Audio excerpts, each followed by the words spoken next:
Thank you, Dr. Thakur. Thank you, everybody, especially Ministry of Education, for this opportunity.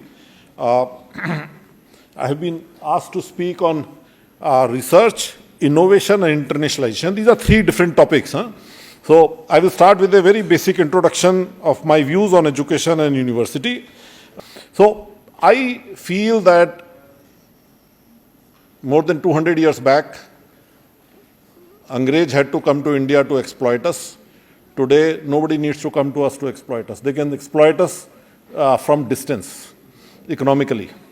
More than 200 years back, the Angrez had a better weapon. Today, all the weapons are technology-driven, university-driven. So both economy and security of India depends really on the education and the university. Last month, I collected data. This data will change every week because of the stock market. Which are the most valued companies in the world?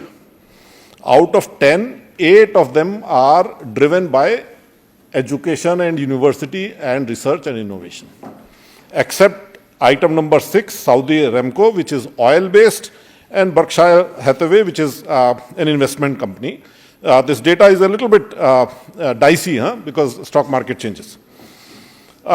Basically, to me, this is the crux. If India has to go beyond a certain point, it has to fix its education and university on a very, very high, urgent priority. As an employer, when I was at IIT Gandhinagar and I used to hire people, my priority in hiring people was to first see whether this guy is a crook, beiman to nahi hai, rishwat to nahi lega, ghoos to nahi khayega. After that was the question ki whether he has a positive mindset, sincerity. Because somebody may be very honest but very negative. And third was that he may be very honest, very positive, but he cannot manage stress. He cannot manage difficult situation, life skills. If this person met all three requirements, then I looked at whether this person knows electrical engineering to maintain the electrical system in the campus. I, in fact, got a training from a human resource development person for my colleagues and me on how to evaluate candidates for this. So there's an interview technique that we were taught on how to check whether this person is good. It is not a foolproof technology, but it works very well. So my view is that if values, attitude, and life skill I was looking for in an employee, these are important traits, and a university as a college should worry about these. It should worry that its students inculcate these habits. To me, education is not about learning history or physics or electrical engineering or medicine alone. It is about sense of purpose in life, about a motivation to achieve that purpose, and it is to develop capabilities to achieve that purpose. And this purpose has to be a good purpose. It cannot be to become a big smuggler or to become a big gunda. That cannot be the purpose. The purpose has to be a positive purpose. We are talking about preparing a young student for life. Every time I hear people say that we are making our students ready for the industry, I little start to worry about it. As a college, I don't want to prepare my student for a company. I want to prepare my student for his or her life, so that he or she can keep changing companies, keep changing employments, keep growing. Because if you imagine what was taught to me 50 years back, I don't practice most of it.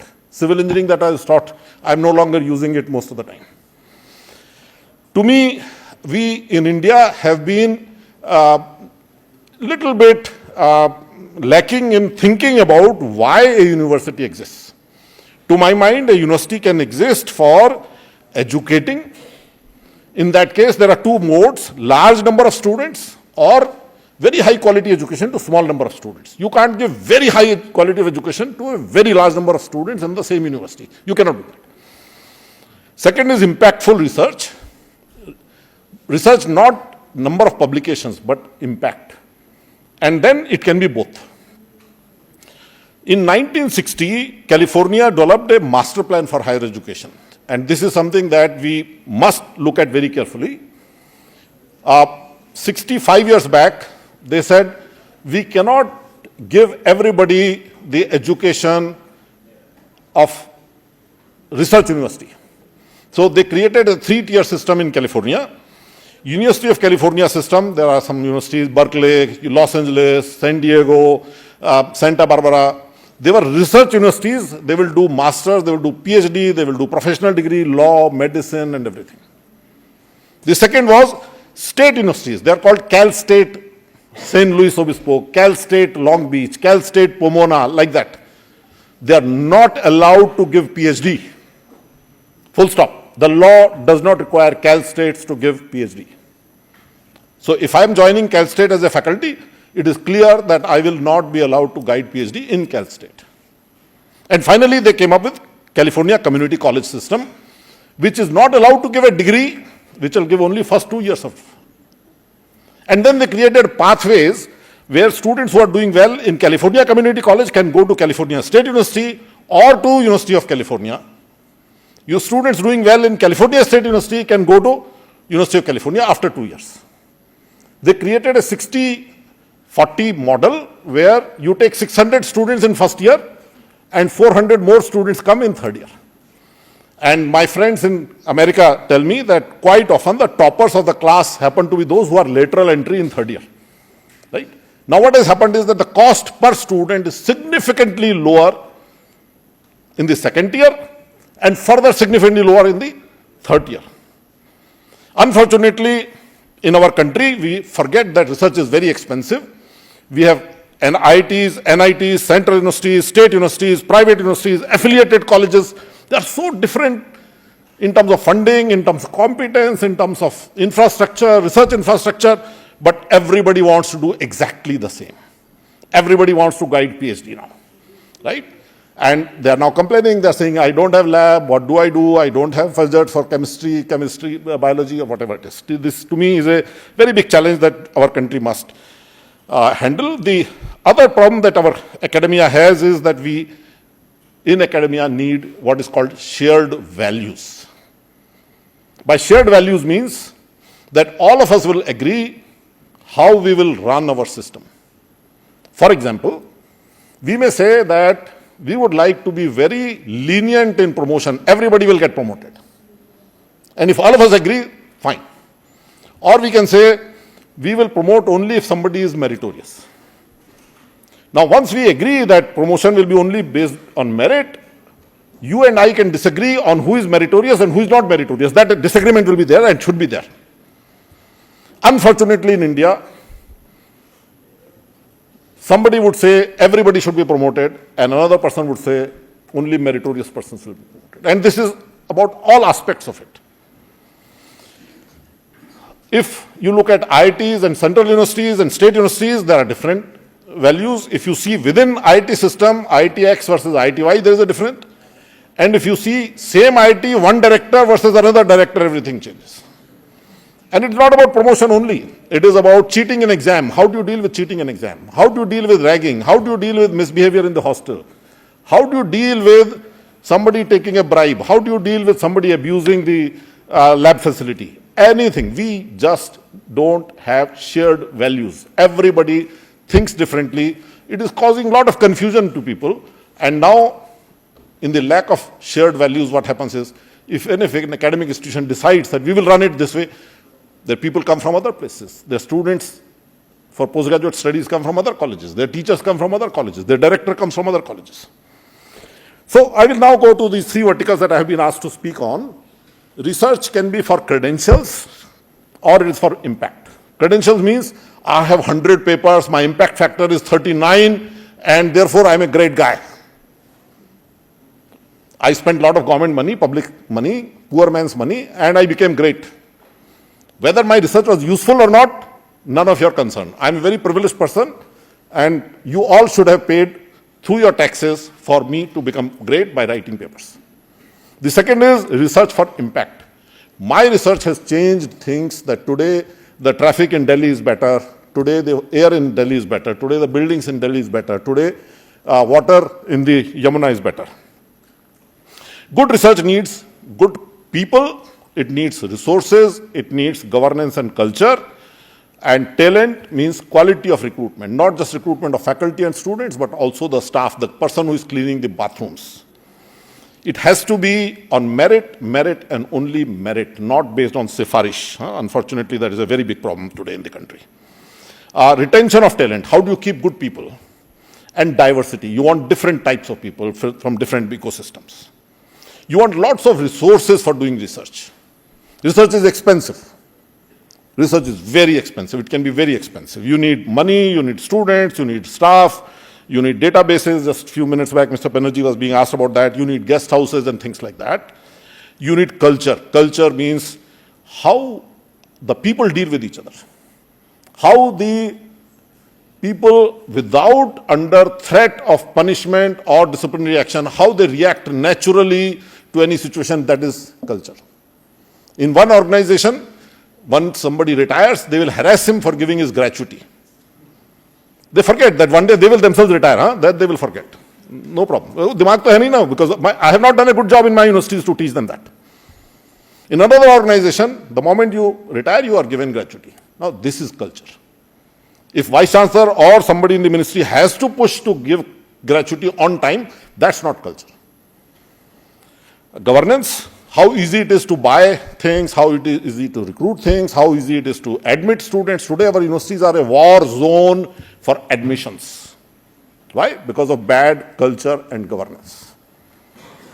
To me, culture and governance are the most critical thing that we need. All right, I got a parchi, 3 minutes. I will finish. No problem.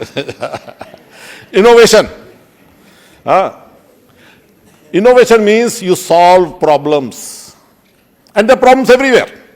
So in a university, you can have academic innovation. How do you improve the curriculum? How do you improve teaching, learning? How do you evaluate students better? You can have administrative innovation. How do you improve your administration? How do you recruit better?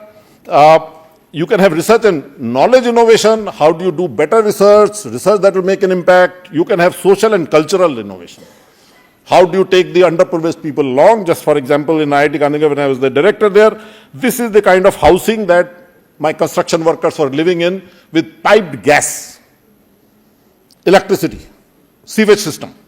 This is what was happening to construction workers. Every time a very high-ranking official or minister came, I didn't want to show them the laboratory, because that laboratory they will see in any IIT. But I will show them this because they would not see that easily. That is innovation. This is what we are doing with the construction workers' children. This is what we were doing with the neighboring village women, to give them something to run their life in the village. This is happening inside IIT Gandhinagar campus. To me, innovation requires initiative and problem-solving skills, which means the system should provide flexibility, freedom, trust, and tolerance. Unfortunately, we don't trust anybody. We think everybody is a crook, everybody is a chore, all our rules are written, assuming that everybody is a dishonest person. We also over-specify. If you look at all our rules, they use the word shall. They never use should, would, may, etc., etc. Shall. Everything has to be like that. People become how they are treated. If I trust somebody, they become trustworthy. If I distrust people, they become distrustworthy. We must empower our people. Young people, junior people, students, we underestimate them. Internationalization. Why internationalize? Because diversity. Unfortunately, we are going the Europe way. In Europe, you go from Paris to Lausanne, you are going from France to Switzerland, and they count it as an international student. They both are speaking French. In India, a Tamil Nadu student coming to BHU will not be counted, although the language, the culture will be so different for a student coming from Tamil Nadu to UP. Unfortunately, that is our country. We need diversity in our universities, not only chase international students, international faculty, but across the country. We need people from Northeast, we need people from South in the North Indian universities, and North Indian students in the South Indian universities. We need inward and outward movement of faculty and students, and the international faculty in our universities. My experience at IIT Gandhinagar was they bring a lot of good things. For example, they actually grade homework assignments. Most of the Indian professors and teachers today are not grading homework assignments. But when I brought people from Canada, from Europe, they were actually reading the papers, marking it in red, and giving it back to the student. Because unfortunately, we in India have become very fluffy, jhag hai upar, mal nahi hai thoda. We need to improve our governance. We can't have international people if your toilets are what they are in most of the universities, if your guest house cannot be clean. If your staff is not responsive, if the staff is chewing pan and misbehaving with visitors, this is what we were able to do in BHU. We were able to go from 120 students to 300, 350 students admissions every year, simply by being proactive. Thank you very much. I will just conclude. Americans have done extremely well in last 100 years because of their universities. China has made huge progress in last couple of decades, 3-4 decades, and the results are that Professor Ajay Sood, the principal scientific advisor of India, made a presentation a few days back, and I have taken this data from his slide, where he's quoting an Australian think tank that out of 64 critical technologies, in 57 technologies, Chinese are number one, not America. And only 7 Americans are number one. Of course, India is nowhere in number one. We happen to be feeling very good that we are in top 5 in 45 of those 64 technologies. I think there are challenging times ahead. Americans are really working very hard to destroy their universities. And just as America benefited when the Germans were destroying their universities after Second World War, and a lot of German talent went to America, and America became great because of the migration of those Jewish scientists in American universities. I think this is an opportunity for India to bring back some of the talent from America and elsewhere and build its universities. Thank you very much, ladies and gentlemen.